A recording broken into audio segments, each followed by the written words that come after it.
Et ce que je demande dans mes prières, c'est que votre amour augmente de plus en plus en connaissance et en pleine intelligence pour le discernement des choses les meilleures, afin que vous soyez purs et irréprochables pour le jour de Christ. Philippiens chapitre 1, versets 9 à 10. L'amour ne consiste pas seulement en sentiments humains, mais plus particulièrement de choix lorsque le mot agapé est employé, comme c'est le cas dans ce verset.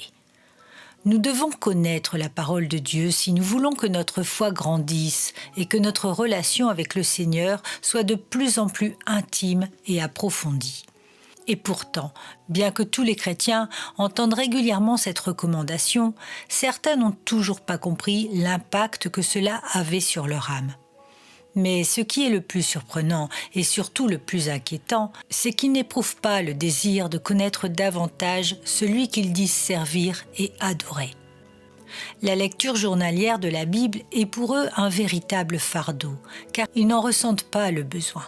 Leur inconstance à l'écoute des paroles qui sortent directement de la bouche de Dieu les rend fragiles dès qu'une épreuve surgit, ce qui les renvoie malheureusement très souvent à leur état charnel.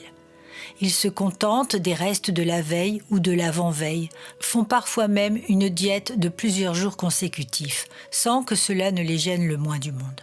Ils ne se rendent pas compte du danger qu'ils courent, car sans nourriture, ils sont des proies idéales pour le diable. Si le Seigneur nous demande de nous fortifier, c'est parce que nous en avons besoin pour survivre. Et seule la parole peut parfaitement renforcer nos défenses immunitaires spirituelles. Paul prie pour les chrétiens de Philippe, et nous devons, comme lui, prier pour nos frères et sœurs, afin que leur amour pour la parole augmente. Plonger quotidiennement ses regards dans la parole pour mieux connaître Dieu n'est pas réservé à une élite, c'est le désir naturel de tout enfant de Dieu.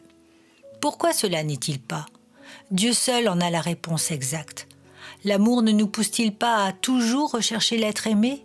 À toujours mieux le connaître ? À passer toujours plus de temps avec lui ? Paul prie pour les Philippiens parce qu'il a conscience que c'est leur degré de connaissance qui leur permettra de discerner ce qui est bon et ce qui ne l'est pas. Le manque de connaissance est un piège redoutable. Il mène à la destruction. Mon peuple périt parce qu'il lui manque la connaissance. Aimer lire la parole chaque jour, c'est aimer être avec Dieu et écouter ce qu'il a à nous dire aujourd'hui même. As-tu envie, mon frère, ma sœur, d'écouter Jésus tous les jours ? Aimes-tu l'entendre parler à ton cœur ?